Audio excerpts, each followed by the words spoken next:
하나님의 말씀은 욥기서 4장 12절부터 21절 말씀까지입니다. 욥기서 4장 12절에서 21절 말씀. 다 자신 줄 알고 말씀 봉독하겠습니다. 어떤 말씀이 내게 가만히 이르고 그 가느다란 소리가 내 귀에 들리었나니 사람이 깊이 잠들 즈음 내가 그 밤에 본 환상으로 말미암아 생각이 번거로울 때에 두려움과 떨림이 내게 이르러서 모든 뼈마디가 흔들렸느니라. 그때의 영이 내 앞으로 지나매 내 몸의 털이 쭈뼛하였느니라. 그 영이 서 있는데 나는 그 형상을 알아보지는 못하여도 오직 한 형상이 내 눈앞에 있었느니라.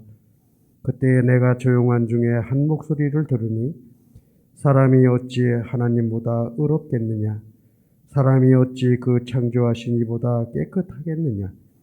하나님은 그의 종이라도 그대로 믿지 아니하시며 그의 전사라도 미련하다 하시나니 하물며 흙집에 살며 티끌로 터를 삼고 하루살이 앞에서라도 무너질 자이겠느냐?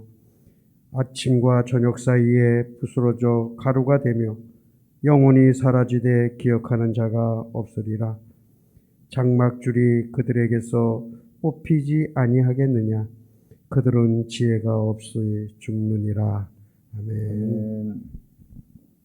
목사님 나오셔서 하나님을 아는 지식과 인간의 편견이라는 말씀이 제목으로 말씀 선포하실 때에 많은 은혜 받으시기를 소망합니다. 세월이 살같이 빠르게 지나간다. 쏜살같이 지나간다라고 하는 말을 하죠. 우리가 여러분 가는 세월을 붙잡을 수 없어요. 다만 우리에게 주어진 시간들을 어떻게 사용하느냐에 따라서 그 시간을 얼마나 가치 있고 값지게 사용할 수 있을까. 바울은 이 일을 위해서 우리에게 이렇게 말해요. 세월을 아끼라. 세월을 아끼라. 그런데 세월을 아낄 수 있는 방법을 제시하는데 성령 충만을 하더라. 성령 충만하여서 내 생각대로 내 가치 판단에 따라서 그 시간을 사용하지 말고 하나님의 인도하심에 순종함으로 그 세월을 살아라고 하는 이런 말을 하고 있습니다. 우리는 크고 작은 일들이 지난 6개월 동안 우리의 삶 속에 있었음을 압니다. 우리는 하나님의 주권과 섭리에 대해서 조금 더 관심을 가져보았습니다. 특히 에스더서를 묵상하면서 무대 뒤에 계신 하나님의 존재와 그분의 역할에 대해서 더 많은 생각을 하게 됩니다. 우리가 여러분 이런 생각을 해봅니다. 나는 그냥 나 혼자인가? 내가 알아서 인생을 살아야 되는 거지? 이렇게 생각을 하면 결국 내가 모든 일을 해야 될 거예요. 그런데 나를 이끌어 주시고 나와 함께 하시고 내 삶의 울타리가 되어 주셔서 나를 보호해 주시는 분이 계시다고 하는 것을 내가 확신할 때에 우리는 삶의 자세는 또 달라질 것이다라고 하는 생각을 우리는 하게 됩니다. 욥기서를 묵상하면서 우리는 왜 하나님을 섬겨야 하는가라고 하는 질문을 끊임없이 우리가 남기면서 그 답을 찾아야 할 것입니다. 사탄이 제기하는 문제처럼 하나님을 경외하는 이유가 하나님으로부터 받아 누리는 복과 관련이 있는 것은 아닌지 살펴보면서 욥이 당면한 문제들을 통해서 우리들이 생각하며 정리할 것들을 살펴보려고 합니다. 하나님의 뜻이 충돌하는 것처럼 보일 때 우리는 무엇을 기준으로 이것을 분별해야 할까요? 하나님께서 나에게 하실 말씀을 다른 이들에게 하셨다면 대개는 똑같은 말씀을 나에게도 하실 것이라는 생각을 해보셨나요? 누군가 와서 내게 이렇게 말을 해요. 아무개 집사님, 아무개 권사님, 아무개 장로님, 아무개 목사님. 하나님이 목사님에 대해서, 장로님에 대해서, 권사님에 대해서, 집사님에 대해서 나에게 이렇게 말씀해 주셨어요. 여러분 그렇게 말씀해 주셨다는 이야기를 들으면 어떤 생각들을 하시겠습니까? 하나님이 저 집사님에게, 저 권사님에게, 저 목사님에게 이렇게 말씀을 해주셨구나. 여러분 그러면서 두렵고 떨리는 마음으로 그 말씀에 귀를 기울이시겠습니까? 아니면 그 말씀이 사실인지 아닌지에 대한 관심을 좀 가져보시겠습니까? 하나님께서 저에 관련된 일을 누구에게 말씀해 주셨다면 왜 나와 관련된 일을 저분에게 말씀하셨을까? 나는 당사자인데. 이 생각들을 우리가 한번 해보는 것입니다. 물론 다른 사람들을 통해서 말씀하실 때도 있지만 그럴 때는 대부분 나 자신이 하나님 말씀을 잘못 알아들었거나 잘못 해석할 때, 그 말씀을 들을 만한 마음의 준비가 되어 있지 않을 때 하나님은 그런 방법을 선택하실 것입니다. 그러나 그 후에도 하나님은 분명히 나에게도 또 그 말씀을 하실 것이라고 하는 것을 우리는 알게 됩니다. 어느 교회에서 실제로 있었던 일입니다. 어떤 교인 한 명이 교회에서 기도하는 중에 하나님의 음성을 들었다고 말을 해요. 교회가 좀 규모가 있는 교회예요. 그러면서 이분이 하나님께로부터 그날 들었던 내용에 대해서 메모를 해서 부모 목사님에게 전달을 했어요. 이거 담임 목사님에게 전달해달라고. 담임 목사님을 향한 하나님의 말씀이라고. 그런데 여러분 그 내용이 무슨 내용인지 아세요? 담임 목사님이 대장암 말기라고 하나님이 가르쳐 주셨다는 거예요. 대장암 말기라고. 여러분 그 말 들으면 야 이렇게 신령한 일이 그렇게 생각하세요? 그 말씀을 이 부목사님이 놀래갖고 그걸 전달을 했어요. 근데 부목사님이 그걸, 담임 목사님이 그걸 보면서 웃으셨어요. 이거 하나님이 뻥친 거야? 아니면 그 사람이 뻥친 거야? 그 목사님은 지금까지도 건강하게 잘 살고 계세요. 지금까지도. 그 대장암과는 아무런 관련이 없이 잘 살고 계세요. 우리가 여러분, 우리가 이해하고 아는 하나님은 어떤 하나님이실까요? 하나님은 신비로운 분이야? 신령한 분이야? 그분은 전능하신 분이야? 막연하게 우리가 그렇게만 알고 그저 그분 언저리에서 누가 일어났다고 어떤 말을 하게 되면 여러분 그 일 앞에 우리가 어떻게 반응 보일까요? 그저 머리를 숙이고 그냥 따라야 될까요? 이런 부분에 대한 고민들을 우리는 가져보아야 될 것입니다. 만일에 여러분 그 담임 목사님이 정말 대장암 말기라면 하나님께서는 그 집사님에게 말하기 전에 담임 목사님에게 먼저 말했을 거예요. 우리가 여러분 적어도 나에게 관해서 어떤 말씀을 하신다면 하나님은 여러 경로를 통해서 나에게 사인을 보내세요. 기회를 주세요. 그런데도 못 알아들으면 누군가가 말을 해요. 누군가가. 여러분 발람이 망령된 짓을 하는데 얼마나 답답하면 나귀가 말을 합니까? 가지 말아야 될 길로 자꾸 가려고 해요. 그래서 여러분 그 길이 자꾸 막힘에도 불구하고 그는 계속해서 그 길을 가려고 해요. 그랬더니 이 발람이 여러분 타고 있는 나귀가 고개를 쳐들면서 주인님 정신 좀 차리라고, 도대체 뭐 하는 거냐고. 이런 초자연적인 일도 있음을 우리가 알게 돼요. 우리가 여러분 하나님의 뜻을 어떻게 알아가고 있나요? 여러분 하나님의 뜻을 알기 원하시죠? 나를 향하신 하나님, 우리를 향하신 하나님, 우리 나라와 민족을 향하신 하나님의 뜻, 그리고 인류를 향한 하나님의 뜻, 그거를 그렇게 알려고 애를 쓸 필요도 사실은 없어요. 왜냐하면 나보다 나를 더 잘하시고 늘 내 앞서가시면서 나를 인도하시는 하나님이시라는 이 약속의 말씀이 있잖아요. 이 사실을 굳게 믿는다면 우리는 그저 가기만 하면 되는 거예요. 그저 가기만 하면 되는 거예요.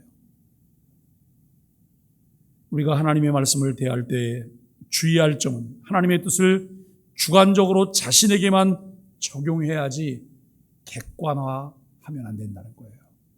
하나님 말씀을 들을 때에는 내가 객관화해서 들어야 돼요. 보편적으로 우리에게, 나에게 주시는 하나님의 말씀이야. 객관적으로 그걸 들어야 돼요. 그리고 그것을 적용할 때는 내게 주관적으로 적용해야 돼요. 그 말씀을. 그런데 대부분 사람들이 반대해요. 주관적으로 들어요. 그리고 적용할 때는 객관화시켜요. 나와는 관계가 없는 말씀으로 그냥 객관화시키면서 희석시키는 이런 경우들이 많아요. 여기 여러분, 객관화한다고 하는 것은 다른 사람에게 공개한다는 것을 이제 말하는 거예요. 하나님께서 내게 말씀하신 것은 그 문제에 대해서 하나님의 뜻을 구하며 그 문제를 위해 기도에 씨름을 하라고 나에게 주시는 거예요. 저는 청년 때 은사운동을 하는 그룹들과 함께 신앙생활을 해보기도 했어요. 꽤 많이 기도 생활을 하고 꽤 많이 여러분 하나님과 긴밀한 이런 대화를 하려고 하는 노력들을 했어요. 제가 지지난 주간에 병원에 가서 엑스레이도 찍고 초음파도 하고 있어요. 무릎, 어깨, 발. 그랬더니 의사가 제게 이렇게 물어봐요. 혹시 실례지만 직업이 뭐냐고 물어봐요. 직업이 뭐냐고. 저 목사입니다. 그랬더니 이분이 저를 쳐다보면서 근데 왜 무릎이 노동자 무릎이죠? 무릎이 왜 노동자 무릎이냐? 여러분 농사 짓는 분들 무릎이 다른 거 혹시 아세요? 쭈그리고 앉아갖고 일을 많이 하신 분들 무릎이 달라요. 무릎을 많이 쓰신 분들 무릎이 달라요. 제가 그 말을 딱 듣는데 저는 젊은 시절 무릎 꿇고 살았어요. 늘 하나님 앞에 무릎 꿇고 그러며 살았어요. 여러분 은사에 대한 많은 관심을 가지고 근데 어느 날 제 친구 중에 한 명이 늘 그분은 건강이 좋지 않아서 숨을 가쁘게 몰아세요. 그리고 조금만 어디를 걸어가면 조금 가다가 앉아서 쉬고 또 가고 그래야 되는 거예요. 그래서 그분은 30대 때 하나님 나라로 갔어요. 30대 때. 근데 그분이 참 기도 생활 많이 하시던 분이에요.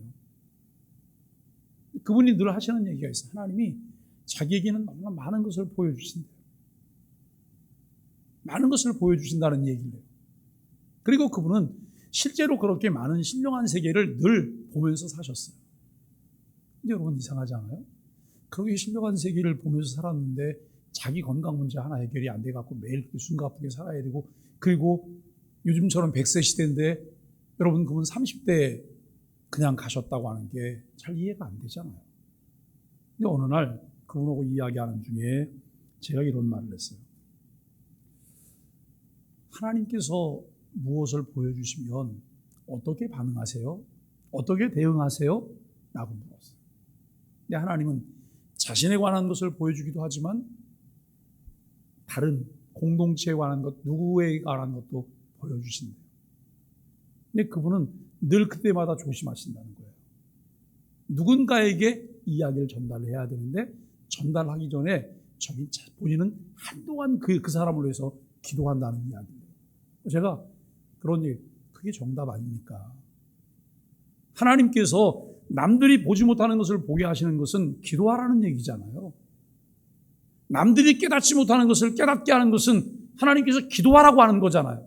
잘난 척하라는 게 아니고 공동체의 질서를 무너뜨리라고 하는 게 아니고 기도하라고 하나님께서 주신 것 아닐까요? 이것은 여러분 틀림없는 내용입니다. 우리들에게 지난 6개월이라고 하는 시간이 동일하게 주어졌는데 그 시간을 가끔 말씀드리는 여러분 크로노스와 카이로스로 구분을 해서 생각을 해보신다면 그저 주어진 6개월이라고 하는 시간을 동시에 다 사용했는데 그저 가치 없이 시간만 보낸 크로노스라면 얼마나 안타까울까요? 6개월이라고 하는 시간이 똑같이 지나갔어요. 그런데 나는 그 시간을 용도에 맞게 쓰지 않았어요. 위치에 맞게 쓰지 않았어요. 나에게 주어진 책임과 역할을 다하면서 그 시간들을 쓰지 않았어요. 그러면서 6개월이라고 하는 시간이 그냥 다 지나갔어요. 나에게 주어진 책임과 위치에 따라 가치를 드러내면서 카이로스를 사용했다면 그 카이로스는 이미 우리에게 많은 유익들을 남겼을 것입니다. 우리에게 주어진 환경에서 우리는 그리스도인이기 때문에 좀 더 하나님의 뜻에 따라서 하나님을 기쁘시게 하는 마음으로 주어진 시간들을 사용하였을 것이고 그렇게 해야 합니다. 그 시간과 환경을 효과적으로 사용하기 위해서 우리들에게 필요한 것은 무엇일까요? 우리에게 주신 계시의 방법을 통해 알게 하신 하나님에 대한 바른 지식을 얻는 거예요. 하나님에 대한 바른 지식을 얻는 거예요. 어떻게 계시의 방법으로 하나님에 대한 바른 지식을 가질 수 있을까요? 우리가 잘 몰랐던 사실 하나를 확실하게 마음에 담아봅시다. 사람은 생내적으로 태어날 때부터 그에게 있는 것이 있어요. 그게 뭐냐면 신의식이에요. 신의식. 이 신의식이라고 하는 것은 출생 때부터 명확하게 갖고 태어나는 것은 아니에요. 태어나서 외부의 영향이나 주입이나 학습을 통해서 하나님이 계시다는 것을 아는 것도 아닙니다.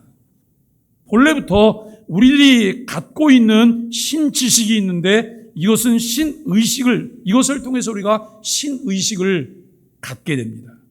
우리들이 갖고 있는 신의식은 한 하나님이 존재한다고 인지하는 것이 아니라 천지 창조주가 계시고 그가 존귀와 경배를 받으시기에 합당하다는 진리를 의식하는 것으로 이해해야 돼요.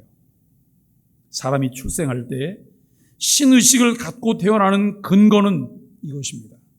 하나님이 사람을 만드실 때 흙으로 만드셨어요. 그죠? 그런데 재료가 흙으로만 되지 않았어요. 흙으로 만드시고 그 코에 생기를 불어넣으셨어요. 하나님의 형상을 주신 거예요. 신형상을 사람들 마음 가운데 주신 거예요. 그래서 이 신형상으로 지음받은 존재이기 때문에 여러분 우리는 태어날 때 신의식을 갖고 태어난다는 거예요.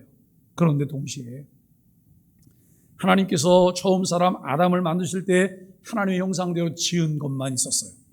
그런데 이 아담이 하나님과 언약을 맺고 언약의 불순종함으로 언약의 파기자가 되었어요. 그래서 아담 이후에 출생하는 사람들에겐 두 가지가 동시에 담겨져 있어요. 하나님의 형상대로 지음받았던 신의식이 있어요. 또 하나는 언약 파기자라고 하는 것이 그들 가슴에는 새겨져 있어요. 5만 가지 신들이 계신 것을 아는 것이 아니라 여러분 창조주가 계시고 그가 존귀와 경배를 당연히 받으셔야 할 뿐이라고 하는 것을 의식하게 되는 신의식이 우리에게 있다는 것이죠. 그러나 언약의 파기자로서 인간은 이 창조주 하나님의 존재를 부인하고 여러 신들이 있는데 그들 중에 그 하나님도 한 존재로 있다고 주장을 하게 돼요. 이것은 하나님이 주셨던 신의식에 의한 영향이 아니고 언약 파기자가 된 이후에 주어진 죄에 대한 영향들이라고 하는 것을 알게 됩니다. 언약 파기자로서 하나님께 대한 적대행위가 계속되어집니다. 이 언약의 파기자로서 적대행위가 인간으로 하여금 오히려 신의식을 말살시키려고 해요. 창조주 하나님의 존재를 부인하려고 하는 노력이 계속되지만 이러한 시도가 성공할 수 없다는 거예요. 우리가 여기서 중요한 여러분 단초를 하나 발견하게 되는 거예요. 우리 안에 죄의 영향이 생겨서 언약을 파기하고 그 이후에 이 죄에 대한 책임과 오염으로 사람을 짓누르면서 우리 안에 있는 신의식을 말살시키려고 해요. 하나님과 완전히 거리를 두고 그 하나님을 바라볼 수도 없게 하고 그 하나님을 인지하지도 못하게 하려고 하는 이 노력이 우리 안에 계속되고 있어요. 그런데 이것이 성공할 수 없다는 거예요. 우리는 이 사실을 바르게 이해해야 돼요. 제가 간혹 이런 말씀을 드려요. 길을 걸어가는데 아주 사납게 찢어대는 개가 있어요. 얼마나 사납게 찢어대는지. 그리고 그 개를 딱 마주하는 순간 공포에 질리는 거예요. 하면 이를 드러내는데 얼마나 무서운지 저 개가 나한테 달려들면 죽겠구나 하는 생각이 들어요. 그런데 죽겠구나라고 하는 생각이 드는 순간 내 눈에 보이는 것이 뭐냐면 그 개에게 한정된 끈에 묶여 있다는 사실을 보게 되는 거예요. 아하, 겁낼 필요 없구나. 겁낼 필요 없구나라고 하는 거예요. 왜냐하면 그 개가 아무리 지저대고 달려들어도 그 개의 영역은 정해져 있는 거예요. 사랑하는 여러분, 신앙생활하면서 내가 하나님의 자녀로 살아갈 때 사단의 행동 반경이 정해져 있다는 사실을 믿으십니까? 그 사실을 안다면 두려워할 필요가 없어요. 매일매일 염려하면서 안달복달할 필요가 없으시다는 거예요. 나는 안전해요. 하나님께서 내게 욥에게 울타리를 두르셨던 것처럼 나에게 울타리를 두르셔서 나를 보호하신다는 사실을 확실하게 믿으셔야 해요. 여러분, 이와 같은 우리가 하나님에 대한 지식들을 알아가는 것, 이 일이 얼마나 우리에게 중요한지 모릅니다. 그런데 우리가 여러분 그 사단의 그러한 시도가 성공할 수 없다고 하는 것을 알게 될 이유가 무엇일까요? 그것은 뭐냐면 하나님의 창조와 섭리가 있기 때문이에요. 하나님이 천지만물을 창조하셨고 지금도 살아서 여러분 섭리하시는 하나님이라는 사실을 믿기 때문이에요. 하나님께서 인간을 창조하실 때 하나님의 형상대로 지으셨습니다. 인간을 하나님의 형상대로 지으신 것은 단순히 하나님의 대리 통치자 역할에만 머물게 하지 않는 거예요. 하나님은 만물의 영장으로 지으시고 하나님이 지으신 모든 만물을 그에게 맡기셨어요. 통치하라고.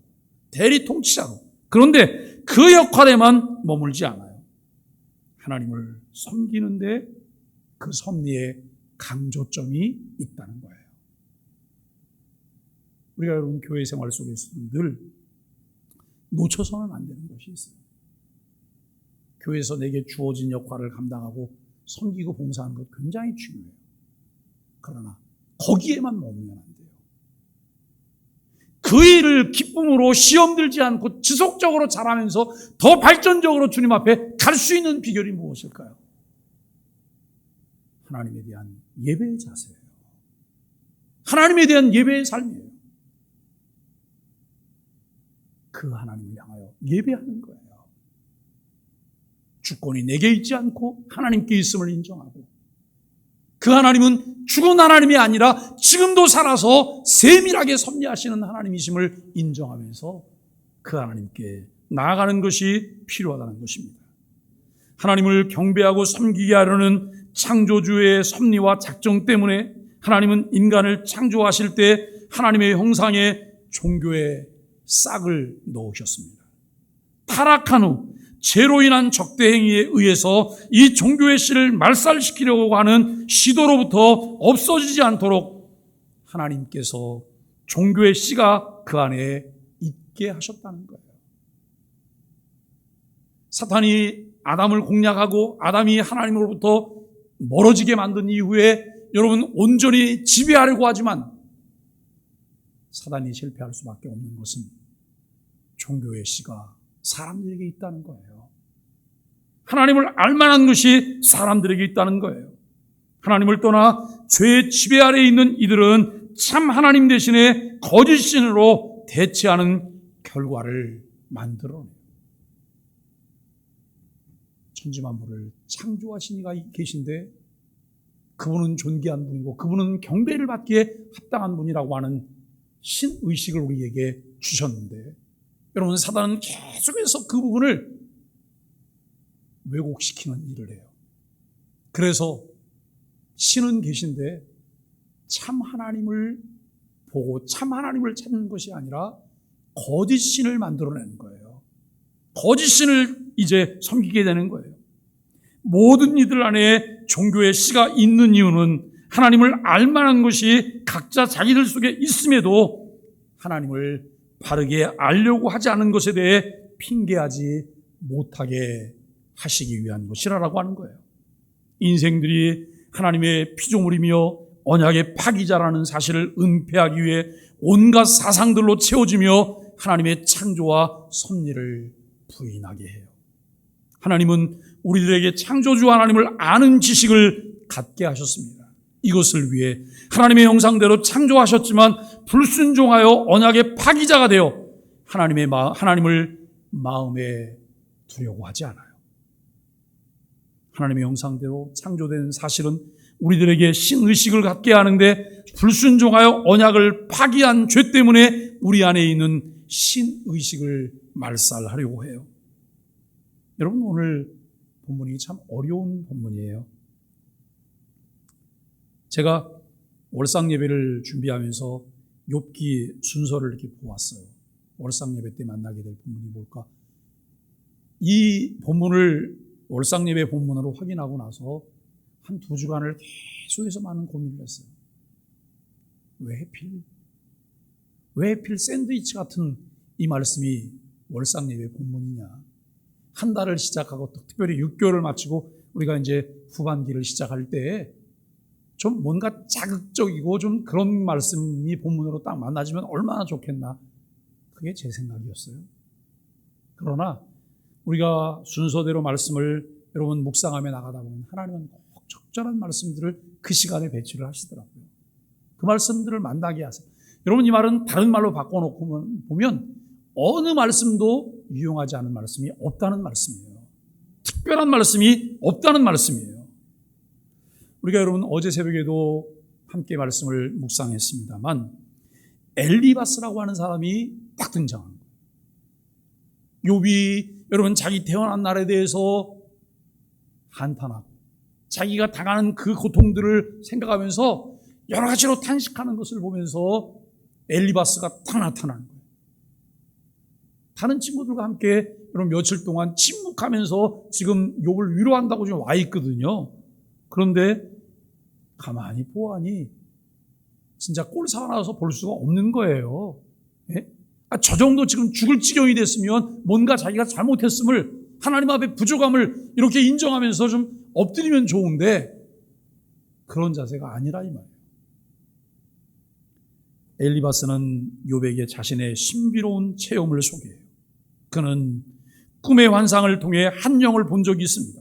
그때 그는 두려움과 공포에 사로잡혀 있었습니다. 이 영의 형상을 정확하게 포착할 수는 없었지만 그의 음성만큼은 알아들을 수 있었다는 거예요. 여러분 혹시 확증편향이라는 말을 들어보신 적이 있으세요? 확증편향. 이것은 자신의 생각이 사실임을 확인시켜주는 정보를 찾고 자신의 생각에 반하는 정보는 무시하는 경향을 확증편향이라고 말해요. 쉽게 말해 자기가 보고 싶은 것만 보고 믿고 싶은 것만 믿는 것을 말해요. 목회하는 목사들이 설교를 듣는 청중들을 바라보고 신앙생활하는 교우들을 바라보면서 늘 안타깝게 생각하는 부분이 이 부분이에요.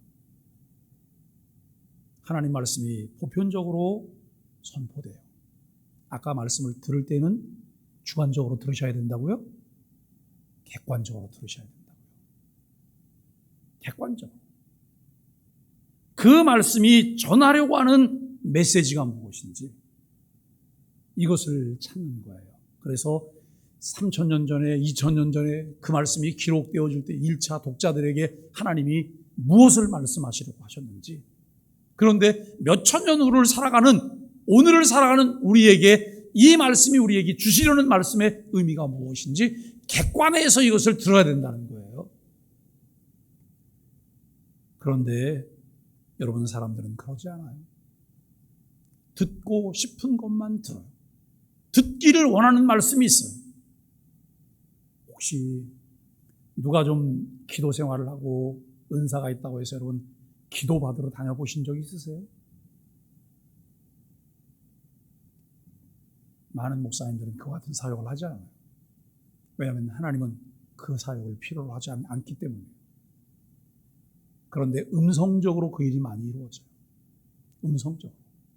그런데 음성적으로 이루어지는데 여러분 거기에 기도받으러 갈 때 그 마음이 어떤 마음이에요? 제가 이렇게 말씀을 드려볼게요. 어떤 사람이 복채를 들고 무당을 찾아가요. 점쟁이를 찾아가요. 그때 마음과 다를까요? 다르지 않아요. 다르지 않아요. 저기는 그냥 무당이고 여기는 신령한 사람이라고 생각하는 것. 그 차이밖에는 없어요. 오늘 우리는 내가 듣고 싶은 것만 듣고 믿고 싶은 것만 믿는 것이 아니라 하나님이 내게 들려주시는 것을 들으려고 해야 돼요. 하나님께서 믿으라고 말씀하시는 것을 우리가 믿으려고 해야 돼요.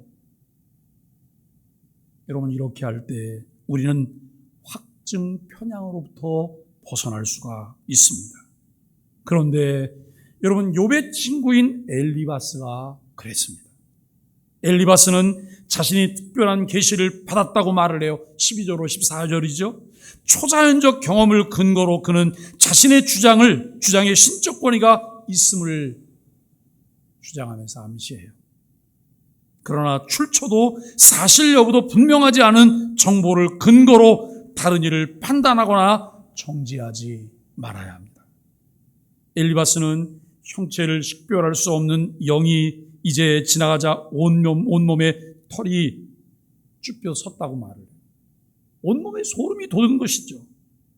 그 영이 눈앞에 있었지만 그는 형상을 알아보지 못했는데 그때 영이 조용히 목소리로 말했다고 16절에서 말을 해요. 엘리바스는 자신의 경험이 사실임을 강조하기 위해 자신의 시각과 청각으로 신비한 형상의 존재를 확실히 느꼈음을 묘사해요. 기도원에서 어떤 분이 정말 절박한 심정으로 기도해요. 주님, 저를 좀 만나와 주세요. 저를 좀 찾아가 주세요. 너무 영적인 공허함과 자신이 안고 있는 문제가 커서 다른 기도를 할 수 있는 마음의 여유도 없고 지쳐있으면서 계속 기도하는 거예요. 저 좀 만나주세요. 그런데 정말 여러분, 하나님께서 그를 찾아오셨어요? 그런데 하나님이 왔다가 갔다가 자꾸 그러시는 거예요. 좀 계속 머물러 계시면 좋은데 오셨다가 또 조금씩 또 떠나셨다가 이런 세상 좀 계속 좀 계시면 안 돼요? 근데 여러분, 이분이 그냥 너무 안타까운 마음으로 그냥 울부짖으면서 기도하고 뒹굴뒹굴 굴면서 기도하다가 어느 한 자리에서 기도를 하는데 고개를 이렇게 엎드려서 기도하다 좀 들면 하나님께서 찾아와서 자기를 만나주시고 좀 숙이면 하나님은 떠나시고 그러는, 뭘 본 걸까요? 이분이 눈을 뜨고 봤어요. 왜 하나님 이러시나? 그랬더니 천장에 구멍이 뚫려갖고 그 구멍에서 빛이 들어오는데 고개를 들면 이 빛이 여기 와서 떨어지는 거예요. 근데 고개를 숙이면 그 빛이 없어지는 거예요. 여러분, 착각 속에 빠지지 말아야 됩니다. 하나님은 어떻게 나를 찾아오시는가? 하나님은 어떻게 나를 만나주시는가? 하나님은 말씀을 통해 나를 만나주세요. 말씀을 통해 나를 찾아오세요. 우리는 하나님의 계시의 방법들을 보면 원시적인 방법부터 그 계시의 방법이 어떻게 발전했는지 발전사를 살펴보면서 하나님은 완전 계시인 66권 성경을 우리에게 주셨고 그 66권 성경을 통해 우리를 만나주세요. 그런데도 여전히 많은 사람들은 원시적인 방법을 찾아요. 하나님이 직접 나타나시거나 꿈을 통해서 보여주시거나 환상을 통해 나타나시거나, 여러분, 이런 방법들을 사람이 찾아요. 이적과 기사들이 나타나는 이런 방법들을 구해요. 지금도 그 방법이 없지는 않겠죠. 그러나 하나님께서 66권 성경을 우리에게 주신 이후에 그 방법은 보편적인 방법이 아니라는 거예요. 오늘 우리는 누군가 경험한 신비한 일의 사실 여부보다 중요한 것이 있어요. 하나님의 뜻을 우리가 바르게 이해하고 적용할 수 있는가라고 하는 거예요. 하나님의 말씀을 바르게 이해하고 그 말씀을 우리의 삶 속에 바르게 적용할 수 있는가? 여러분, 이해한다고 하는 것은 객관적인 거예요. 적용한다고 하는 것은 주관적인 거예요. 그런데 이 부분을 거꾸로 생각하는 분들도 있으시죠. 17절에 엘리바스는 인생이 어찌 하나님보다 의롭겠느냐, 사람이 어찌 그 창조하신 이보다 성결하겠느냐라는 음성을 들었다는 거예요. 여러분, 이 수사 의문에 대한 대답이 내포하는 의미는 이것입니다. 욥 너는 반드시 내 죄에 대해 책임지기를 배워야 한다. 어떤 사람도 하나님 앞에서 완벽할 수 없지만 이 일반론을 욥과 연결시키는 데에는 문제가 있다는 거예요. 여러분 한번 생각해 보세요. 우리가 상식이라는 게 있어요. 우리가 사는 세상에는 상식이 통해야 돼요. 이것이 서로를 세워갈 수 있는 최소한의 이치란 말이에요.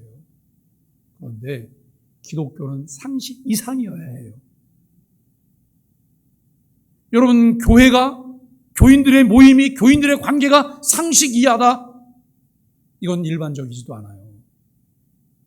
그런데 교인들의 모임은, 교인들의 관계는, 그리고 여러분, 교회는 상식 이상이어야 해요. 오늘 우리가 함께 말씀을 보면서 욥 너는 반드시 내 죄에 대해서 책임지기를 배워야 한다고 하는 엘리바스의 이 말이 일반적으로 보면, 보편적으로 보면 틀린 게 아니에요. 이것은 모두가 객관적으로 수용해야 될 여러분 원칙이라고 말을 할 수도 있고 상식이라고 말할 수도 있어요. 그러나 중요한 것은 적어도 우리가 엘리바스보다는 더 나은 말을 욥에게 들려줄 수 있다는 거예요. 왜 그렇죠? 우리는 상황을 봤잖아요. 욥이 왜 이와 같은 고난을 당하는지, 왜 하나님께서 욥에게 이와 같은 것을 허용하셨는지 우리는 이것을 보았잖아요. 엘리바스는 죄와만 연결을 시켜서 지금 생각하는, 네가 죄가 없다면, 네가 뭘 잘못하지 않았다면 하나님이 너를 이렇게까지 가혹하게 하시겠느냐? 라고 하는 거예요. 그런데 여러분, 우리는 욥이 안고 있는 특수 상황이 있다고 하는 것을 알고 있잖아요. 죄 없이 고난을 당하여 억울함을 호소하는 사람에게 일반 법칙을 강요해서는 안 돼요. 상처받은 사람의 친구가 되려면 그 아픔에 먼저 공감할 수 있어야 돼요. 엘리바스는 하나님이 그 종이라도 오히려 믿지 아니하신다면, 그 사자도 미련하다 하신다면 하물며 타락한 인간에게 어떠하시겠느냐라고 18절에서 말해요. 그리고 19절에 하물며 흙집에 살며 티끌로 털을 삼고 하루살이 앞에서 무너질 연약한 인간을 하나님이 얼마나 더 책망하겠느냐라고 말을 해요. 여기 여러분, 흙집은 도대체 뭐예요? 우리는 죽음을 육신 장막을 벗는 것이라고 말을 해요. 그리고 여러분, 죽음을 흙집을 떠나는 것이라고 말을 해요. 우리 인간은 흙으로 만들어졌잖아요. 그리고 그 코에 생기를 불어 넣으신 거예요.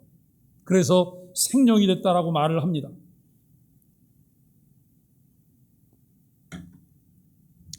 인간은 약한 존재이기 때문에 하나님의 심판 앞에 설 수 없다는 말이에요. 그의 말은 원론적으로 맞지만 여러분, 그것의 적용은 적절하지 않아요. 왜냐하면 욥이 처해 있는 상황이 일반적인 상황이 아니에요. 보편적인 상황이 아니에요. 이것은 특수한 상황이에요. 그렇다면 여러분, 그것에 대한 적용점도 특수한 상황을 끌어와야지만 이 일이 가능하다는 거예요. 우리가 욥기를 보면서 1장에 하나님이 욥을 유의하여 보았느냐? 그러면서 하나님이 욥을 자랑했더니 사탄이 에이 하나님, 그게 아니에요. 하나님이 욥에게 이런 걸 주고 이렇게 사랑하니까 욥이 하나님을 경외하는 척하는 거고 경외하는 것처럼 보이는 거지, 그거 다 가져가 보세요. 정말 그러겠나?